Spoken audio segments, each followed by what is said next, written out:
Hi friends, నేను మీ అరుణాని. Welcome to my channel Aruna's kitchen. మీరు ఎలా ఉన్నారు? మేమైతే చాలా బాగున్నామండి. మీరు కూడా అలాగే ఉండాలని కోరుకుంటున్నాను. ఈరోజు మన కిచెన్లో పుచ్చగింజల పచ్చడి ఎలా తయారు చేసుకోవాలో చూపిస్తానండి. ఈ పచ్చడి వచ్చేసి దోశల్లో తినొచ్చు, అన్నంలో తినొచ్చు, రాగి సంగట్లకు కూడా తినొచ్చండి. ఎందులోకైనా చాలా కమ్మగా ఉంటుంది. ఇప్పుడు ఈ పచ్చడిని ఎలా ప్రిపేర్ చేసుకోవాలో చూపిస్తాను.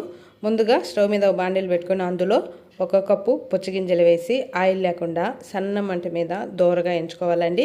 ఈ గింజలకి కొంచెం మంట ఎక్కువైనా మాడిపోతాయండి, కాబట్టి దగ్గరుండి సన్న మంట మీద ఇలా దోరగా ఎంచుకోవాలి.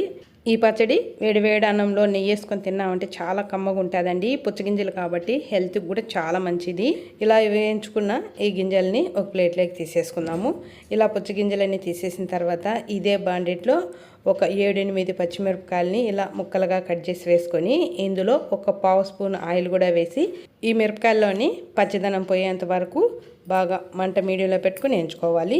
చూసారు కదా, మిరపకాయలు ఇలా ఎంచుకోవాలన్నమాట.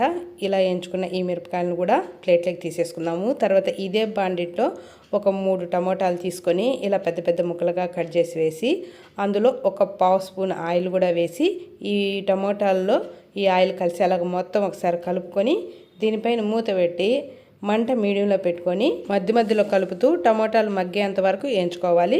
చూడండి ఫ్రెండ్స్, టమోటాలు బాగా మగ్గాయండి. ఇలా మగ్గితే చాలు. ఇప్పుడు వీటిని కూడా ప్లేట్లోకి తీసేసుకుందాము. ఇలా టమోటాలు తీసిన తర్వాత ఇదే బాండెట్లో 1 స్పూన్ ఆయిల్ వేసుకోవాలి.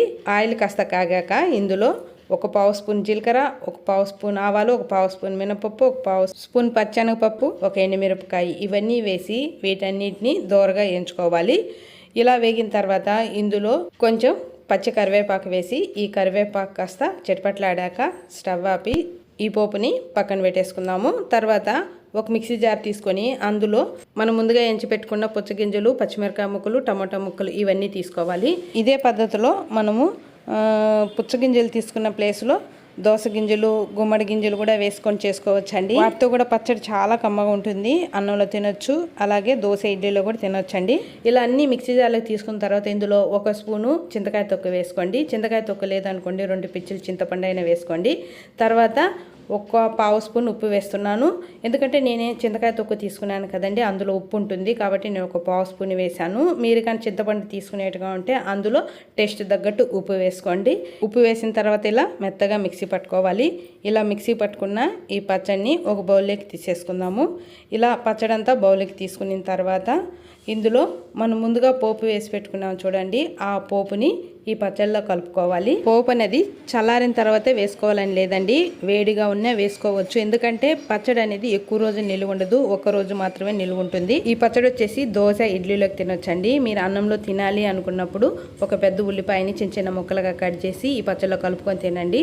అన్నం తినేటప్పుడు మధ్య మధ్యలో ఉల్లిపాయ తగులుతూ చాలా కమ్మగా ఉంటుంది. ఇంతే ఫ్రెండ్స్, ఈ పుచ్చగింజల పచ్చడి మీకు నచ్చినట్లయితే మీరు కూడా ఇదే విధంగా తయారు చేసి మీకు ఎలా కుదిరిందో కామెంట్ రూపంలో నాకు తెలపండి. ఇలాంటి మంచి మంచి వీడియోల కోసం నా ఛానల్ని like, share and subscribe. Thank you for watching.